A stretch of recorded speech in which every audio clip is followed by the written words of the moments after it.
আসসালামু আলাইকুম। এই যে আপনারা একটি আম গাছ দেখতে পাচ্ছেন, এটা হচ্ছে 12 মাসি কাটিমন।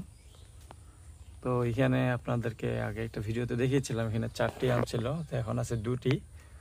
আর 2টি এখানে একসাথে 3টা আম ছিল, তো বাকি 2টা আম হয়েছে কি রাতে সম্ভবত ঝড় বৃষ্টির কারণে ওই যে পড়ে গেছে।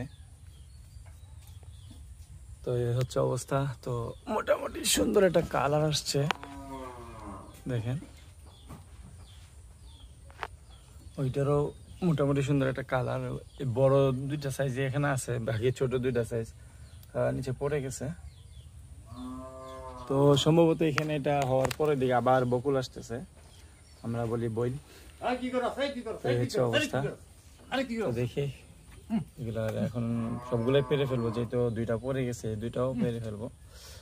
তো পারার পরে দেখবো কেমন মিষ্টি হয়। তো সকালে দোয়া করবেন যেন সুন্দর মিষ্টি হয়। আসসালামু আলাইকুম।